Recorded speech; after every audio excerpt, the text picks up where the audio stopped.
Ration కార్డ్స్కి BPL category different. So దీనికి 5 lakhs మనకి లిమిట్. అంటే ఈ ఎన్టీఆర్ వైద్య సేవలో ఇన్కమ్ లిమిట్ ఎక్కువ ఉంటుంది, ఎక్కువ ఫ్యామిలీస్ కవర్ అవుతుంది. 5 లక్షల రూపాయల వార్షికాదాయం, 5 లక్షల రూపాయల లోపల వార్షికాదాయం అనే వాళ్ళు అట్లంటే రేషన్ కార్డులు ఏది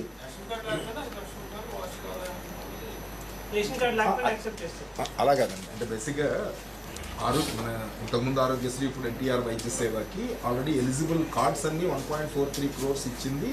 5 lakhs కన్నా లోపు ఇన్కమ్ ఉన్న వాళ్ళందరూ తీసుకున్నారు ఆల్రెడీ. ఇంకెవరన్నా ఎలిజిబిలిటీ అయితే ఇవ్వచ్చు, అది విలేజ్ సెక్రటేరియట్ లెవెల్లోనే డిసైడ్ అవుతుంది. ఇన్కమ్ సర్టిఫికేట్ ప్రొడ్యూస్ చేయాలి మళ్ళీ ఇప్పుడు కొత్తగా విలేజ్ సెక్రటేరియట్ వాళ్ళే ఇస్తున్నారు. ఇంతకుముందు కూడా 5 lakhs, ఇప్పుడు 5 lakhs. మార్పు ఏమి లేదు. రేషన్ కార్డు ప్రాతిపదిక సార్ ఇప్పుడు మీరు ఇచ్చిన ఆరోగ్యశ్రీ కార్డు అంటే దేనికి అదే రేషన్ కార్డే. దీనికి ఎన్టీఆర్ వైద్య సేవ కార్డు, ఎన్టీఆర్ వైద్య సేవ కార్డు కావాలంటే 5 lakhs లోపు ఉన్న వాళ్ళందరూ తీసుకోవచ్చు. కానీ అది బయట ఎక్కడ ఇవ్వలేదు సార్. అంటే ఉదాహరణ మేమే అప్లై చేశాము కానీ మాకు రాలేదు. మీ ఇన్కమ్ అంతకన్నా ఎక్కువ ఉందని వార్డ్ సెక్రటేరియట్ వాళ్ళు ఫీల్ అయ్యి దానికి ఒక ట్రాన్సాక్షన్ అడ్వైజర్ని పెడుతున్నాము. ట్రాన్సాక్షన్ అడ్వైజర్ని పెట్టి ఇవాళ, ఎందుకంటే గత 4 సంవత్సరాల్లో ఈ 17 కాలేజీల్లో పెట్టిన ఇది ఫైనాన్షియల్ ప్రోగ్రెస్ కేవలం 16% మాత్రమే ఉంది. 8,500 కోట్లు ఖర్చు పెట్టాల్సి వస్తే 2,100 కోట్లు ఖర్చు పెట్టారు. దాంట్లో 700 కోట్లు బకాయిలు పెట్టేసిపోయారు. 1,400 కోట్లు మాత్రమే కాలేజీలకు చెల్లింపులు జరిగాయి.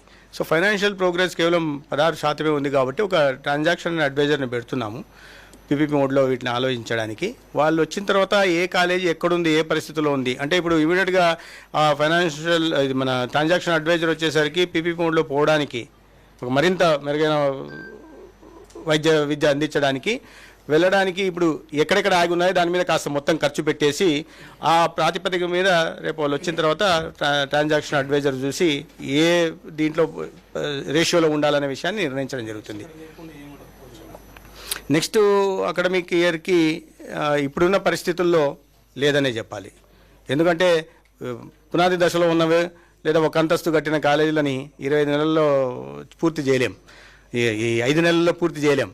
4 సంవత్సరాలు చేసి ఉండాల్సింది, చేయకపోవడం వల్ల తీవ్ర నష్టం జరిగింది. ఒకేసారి ఇన్ని పెట్టుకోవడం వల్ల వచ్చిన ఇబ్బందులు, తర్వాత దాన్ని సరిగా చేయకపోవడం వల్ల ఫైనాన్షియల్ టైఅప్ ఉన్నప్పటికి కూడా నబార్డ్ నుంచి కానీ శాస్కి నుంచి కానీ ఫైనాన్షియల్ టైఅప్ ఉన్నప్పటికీ, అంటే ఫైనాన్షియల్ టైప్ ఒక సెంట్రల్లీ స్పాన్సర్ స్కీమ్ కింద జరిగిన వాటికి కూడా ఉదాహరణకి మచిలీపట్నమే చూద్దాం.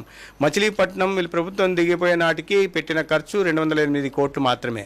కానీ కేంద్ర ప్రభుత్వం దాంట్లో 195 కోట్లు ఇచ్చింది. కేంద్ర ప్రభుత్వం 195 కోట్లు తీసేస్తే రాష్ట్ర ప్రభుత్వం బడ్జెట్ నుంచి కేవలం 13 కోట్లు మాత్రమే ఖర్చు పెట్టింది. కాలేజ్ ప్రారంభించారు. ఇప్పుడు 2 సంవత్సరాలకి పోవాలంటే ఇప్పుడు దానికి కావాల్సిన క్లాస్ రూముల్లో కావాల్సిన హాస్టల్ ఫెసిలిటీ లేదు, కావాల్సిన ఫ్యాకల్టీ కూడా లేదు. అన్ని దానిలో కూడా ఫ్యాకల్టీ కూడా 50% కొరత ఉంది. జర్నలిస్టులు ఆల్రెడీ మీరు ఉన్నారు కదా సార్, దీంట్లో ఈహెచ్ఎస్లో ఉంది. మేము వస్తూనే 11,000 జర్నలిస్ట్ కుటుంబాలకు కూడా అంతో ఎంతో వృద్ధాభక్తిగా లబ్ధి చేకూర్చే ప్రయత్నం చేశాం కదా సార్. అవి మాట్లాడతాం సార్. ఏదైనా ఇబ్బందులు ఉంటే ఖచ్చితంగా ఈ హాస్పిటల్స్లో నెట్వర్క్ హాస్పిటల్స్తో మాట్లాడడం జరుగుతుంది. ఖచ్చితంగా మాట్లాడతాం. జర్నలిస్ట్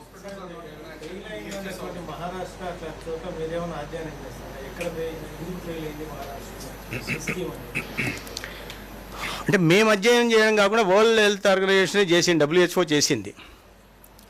నేను చెప్పాను నిర్వహణలో ఇంప్లిమెంటేషన్లో వచ్చిన ఇబ్బందుల వల్ల తమిళనాడులో బాగా జరుగుతుంది, గుజరాత్లో బాగా జరుగుతుంది. సక్సెస్ స్టోరీలు చూసాం మేము. ఈ రాష్ట్రాల్లో సమర్థవంతంగా నిర్వహిస్తున్న రాష్ట్రాల నుంచి వాటిని ఉదాహరణగా తీసుకుని ఆ మోడల్ని తీసుకొచ్చే ప్రయత్నం చేశాం. ఏం కాదు, తమిళనాడు మనకన్నా చాలా పెద్ద రాష్ట్రం, గుజరాత్ మనకన్నా పెద్ద రాష్ట్రం, తమిళనాడు మనకన్నా డబుల్ సైజులో ఉంటుంది జనాభా చూసుకుంటే. కాబట్టి ఆ రాష్ట్రాలని లెక్కలోకి తీసుకున్నాం. లేదు, ప్రస్తుతానికి 3,257 ప్రొసీజర్లు ఉన్నాయి. ఆ ప్రొసీజర్లను కొనసాగిస్తున్నాం. తర్వాత డిఎంఈకి కూడా దీని మీద ఒకసారి చూడాల్సింది చెప్పడం జరిగింది. డిఎంఈ డైరెక్టర్ ఆఫ్ మెడికల్ ఎడ్యుకేషన్ని కూడా అన్ని ప్రొసీజర్స్ ఒకసారి స్టడీ చేయాల్సిందిగా వాళ్ళు కూడా ఇస్తారు. అయితే పెరుగుతాయి కానీ ఒకటి కూడా తగ్గే అవకాశం లేదు. ఇది ఇక్కడ వచ్చింది ఏంటంటే మంత్రిత్వ ప్రభుత్వానికి దీంట్లో సంబంధం లేని విషయంలాగా తయారైపోయింది. ఇది కోర్టుకి కమిషన్కి మధ్య వచ్చిన సమస్య. ఇది గతంలో 2023 బ్లాక్ పీరియడ్లో ఏదైతే కమిషను యూనిఫామ్గా పెట్టి, అంటే అప్పుడు మేనేజ్మెంట్ కోటా 4.3 లక్షలు, తర్వాత మేనేజ్మెంట్ కోటా 8 లక్షల చిల్లర పెట్టి ఉండింది.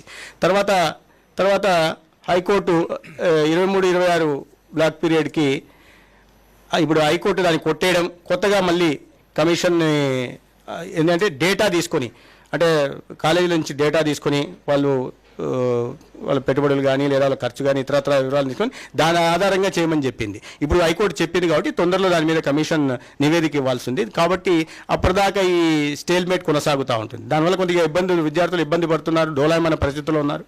మేము కూడా దాన్ని ఆ కన్సర్న్ మాకు ఉంది. అయితే ఇది హైకోర్టు ఆదేశాల నుంచి కమిషన్కి వచ్చిన దీని ప్రకారం కాబట్టి మేము స్పీడప్ చేసే ప్రయత్నం చేస్తున్నాం. హైకోర్టులో కూడా ఏజీతో మాట్లాడడం స్పీడప్ చేసే ప్రయత్నం చేస్తాం, కమిషన్లో కూడా స్పీడప్ చేసే ప్రయత్నం చేస్తాం. విద్యార్థులు ఎక్కువ ఇబ్బంది పడకుండా చేసే ప్రయత్నం, అది కూడా 2023 బ్లాక్ పీరియడ్కి ఇచ్చిన ఇది.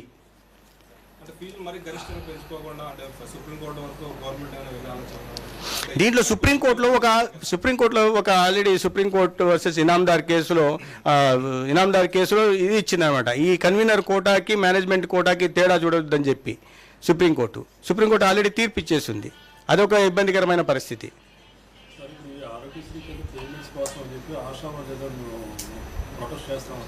ఇచ్చారు ఆశా వాళ్ళు ఖచ్చితంగా వాళ్ళని మనం తప్పుపడడానికి లేదు. ఎందుకంటే వాళ్ళకి ఇప్పటిదాకా మేము బకాయిలు చెల్లించుకుంటూ వస్తున్నాం కాబట్టి ఇప్పటిదాకా నేను అందుకే చెప్పాను 970 కోట్ల దాకా CFMSలో అప్లోడ్ చేయడం జరిగింది. ఇంకా అప్లోడ్ చేయాల్సిన మొత్తం కూడా దగ్గరగా 1100 కోట్లు ఉన్నాయి, అవి చెల్లించాలి. అందుకని ఫైనాన్స్ డిపార్ట్మెంట్ దగ్గర ఒత్తిడి చేస్తున్నాం, తొందరలో చెల్లిస్తాం వాళ్ళకి. అయితే ఒకటి హాస్పిటల్ వాళ్ళు కూడా అర్థం చేసుకోవాల్సింది ఏంటంటే మేము చాలా సెన్సిటివ్గా ఆలోచిస్తున్నాం. వస్తూనే కూర్చోబెట్టి కలిసి మాట్లాడి ఏది సీనియర్ అధికారుల దగ్గర నుంచి పొలిటికల్ లీడర్షిప్ దాకా కూర్చోవడం మాట్లాడడం, వాళ్ళ సావధానంగా విని తీర్చే ప్రయత్నం చేశా. దాని అనుగుణంగా 1320 కోట్లు చెల్లించాం కూడా, మిగతాది కూడా చెల్లిస్తాం. గత ప్రభుత్వంలో 13 సార్లు నోటీసులు ఇస్తే, గత సంవత్సరంలో 23-24 సంవత్సరంలో 13 సార్లు నోటీసులు ఇచ్చారు. ఒక్కరు పట్టించుకున్న పాపాన పోలా. మేము స్పందిస్తున్నాం, సానుకూలంగా స్పందించడమే కాకుండా మాట్లాడుతాం, అధికారులు మాట్లాడుతున్నారు వాళ్ళతో ఆల్రెడీ. కాబట్టి దాన్ని పరిష్కరిస్తాం. ప్రజలకి ఎటువంటి ఇబ్బంది లేకుండా చూస్తాం. నెట్వర్క్ హాస్పిటల్ కూడా వాళ్ళకి చెల్లించాల్సిన మొత్తాన్ని చెల్లిస్తాం. అయితే అదే సమయంలో అయితే ఆసుపత్రులు కూడా నేను ఈ సందర్భంగా మీడియా మాధ్యమం చెప్పానంటే జవాబుదారీతనంతో ఉండాల్సిన బాధ్యత మీ మీద కూడా ఉంది.